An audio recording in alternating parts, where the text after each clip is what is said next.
Hey y'all, it is Crafty Hope here, and I am working on an art journal spread. Now, before I tell you a little more information about that, let me tell you that I am using a hand-carved stamp that I made from an eraser, and it's just a circle, and I'm stamping it onto some dictionary paper with abandoned coral distress oxide. That was my main inspiration for this page. I had this image of putting these circles on a journal page, and so that's where I'm starting for this. So that's what I did, and I am working in my soul food journal. This is an art journal I made. The class is from Tiffany of Southern Gals Designs, and the class itself is on the Jean Oliver site. I believe in my last video I told you that it was the Robin Marie Smith site. It is not. I'll put the link below in the description box so that if you have any interest in making one of these tall and skinny journals, you can absolutely do that by taking the class. It's a super fun class and well worth it. So there is that quick thing. To start this page, I put some masking tape down the center because these are two different papers. The left one is part of a yearbook, and the right one is just some newsprint that has some, I don't know if that's ink that seeped through the other side or some I altered or whatever, but it's two different papers. And y'all, it's driving me crazy that bucket over there on the left kept sliding down, but I moved it. So I am putting down all of these papers with my Uhu glue stick just to get some collage in here, and I've sped up this portion of the video 4x speed because it's really kind of boring to watch me glue all this down. So I've sped it up so you can still see what it is I did without the monotony of it. So what else did I want to say? I wanted to tell you that this is possibly the last page you're going to get to see in my soul food journal. I think I do one more after this, but I don't think I did it on camera. And I should have a flip through here fairly soon of all my pages in my soul food journal if you're interested in such things. Now, I have to admit, some of those pages are could probably be reworked, and I'll probably tell you that when I do the flip through. But some of them I really dig. So you'll get to see that soon. All right, I think I'm coming to the end here of my collage portion of this. I think I was trying to cover up some of the other color that was on there so that I would have more of a blank slate.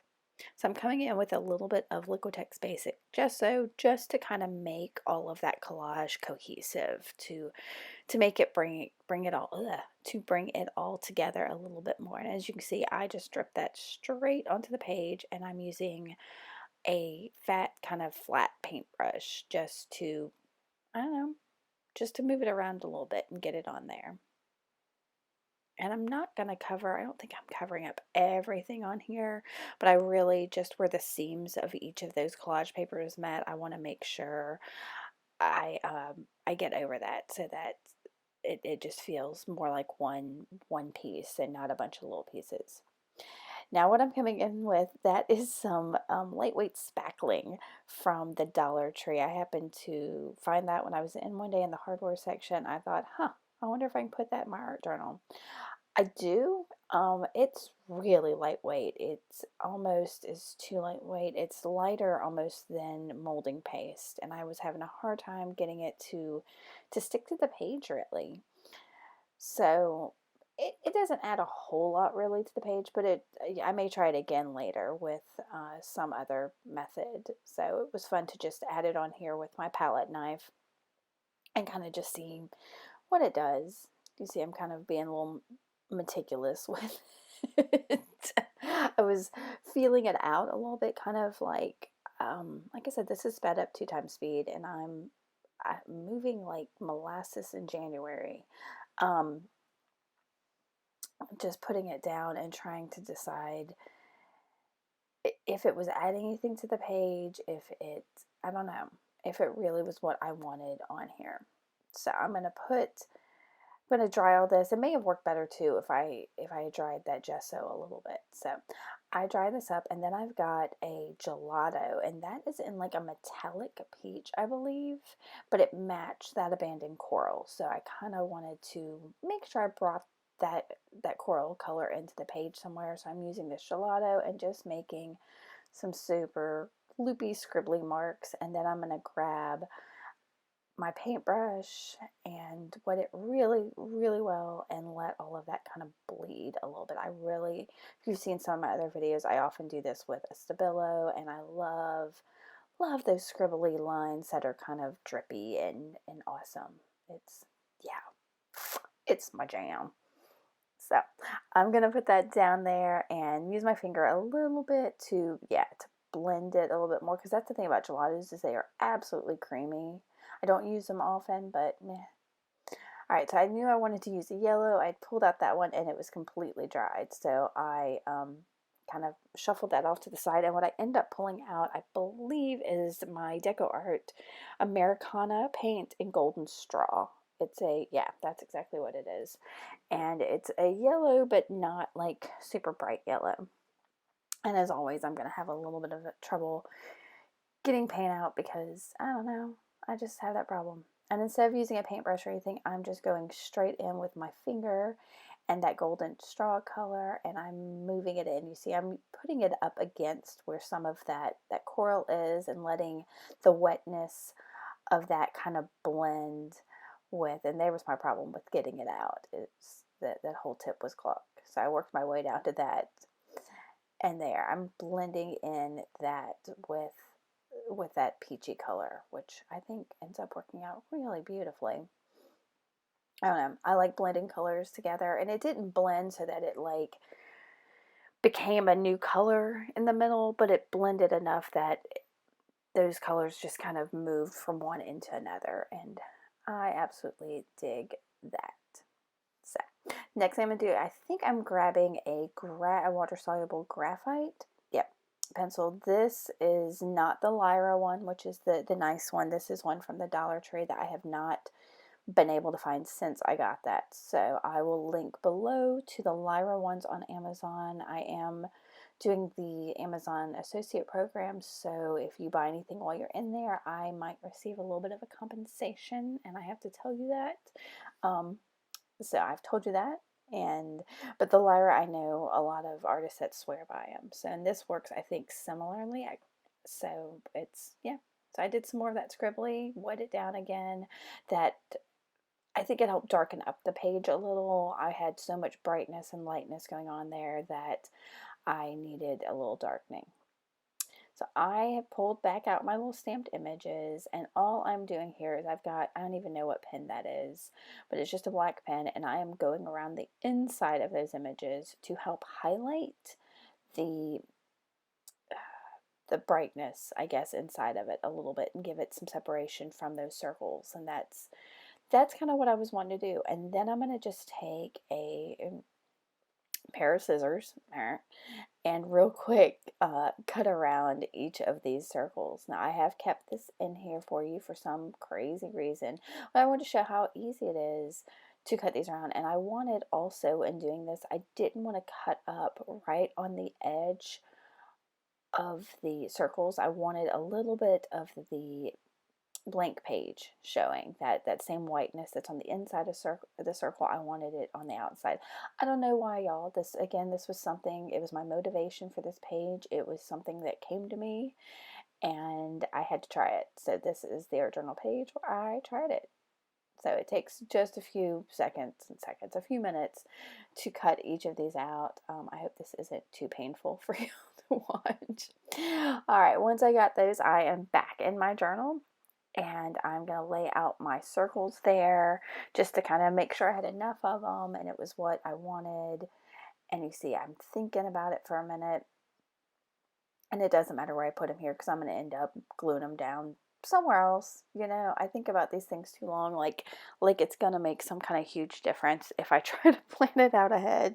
And then I have this paper doll here from Tim Holtz of this couple that I thought was super cute. And I'm going to play with them again and move them all over the page. Just try to figure out where they want. And I knew, right there, I was like, ooh, I can put one of these circles behind their heads. And I dug that. And that's a little bit closer to where I want. Now I've taken that graphite pencil there and made kind of just a line so that when I put them there, it doesn't feel like they're floating too much on the page, so that they had something that grounds them just a little bit. It, I don't know that you notice it in the end, but it gives me I don't know, a sense of completeness there. All right, that is a Lindy spray. I will have to list it below. It's a teal, and I'm not sure which of my teals. I've got like 2 or 3 of the teals in the Lindy spray that I'll put which one that is down below for you if you're interested. And then I've got my Papermate mechanical pencil. It's like a 1.3 millimeter lead. I like it. I call it my big chunky one. And so I am just making some little tally marks on the page just to get a little mark making and interest in that background. That's all I needed. And real quick, I'm going to dry that page and then take my Liquitex gel medium and glue down my paper doll. Oh. If I can do it without making too much of a mess. And I'm using the matte gel medium because those paper dolls are a little heavy. So I want to use a heavier adhesive to kind of make sure that they can stick well. And as you see, I'm putting them down with one of my little circles behind them. And that helps integrate the circles into the page as well as, I don't know. I told you I was going to stop saying I don't know. So I'm trying to use my gesso there to kind of help weigh down that couple, and then I'm going to go in, and since I could have just used my Uhu to glue these circles down, but since I already had the matte gel out, I'm just going to go ahead and use it. It's, you know, it works. Instead of grabbing for something else, I make them all consistent. I'm struggling with that gesso bottle tipping over. Yeah. Like I said, it's not going to end up probably any of the ways that I laid it out. And I think this last one actually comes off the page just a little bit. And I could have clipped that, but I decided to just let it hang. Just let it hang.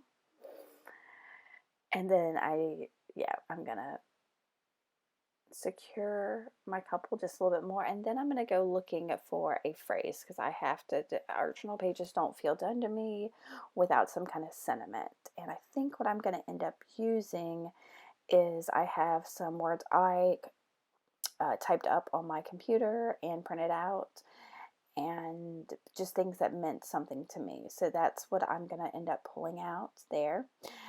And I'm going to cut that out. And oh, and y'all, I'm going to have a link to the PDF for those words if you are interested in having a copy of them. I'm happy to share. So that'll be below in the description box, as well as all the other stuff I said I was going to share with you. So I clipped that out, and I think I'm looking for something to back it up, but I decided that, you know, that takes away too much from the couple, and I'd rather just put it on the page. So I chose the words "do it with passion" or "not at all," because it being a couple, I thought, well, there's got to be some passion between them. And then I've got Distress ink in old paper, and I'm using like a contour brush thing to just put that color down on there, kind of faded like, just so that the stark whiteness of the page doesn't jump up too much. So that's all I'm going to do, and then I'm going to glue those. I think I am going to use my Uhu glue stick to glue those down super quick while I think about it far too long.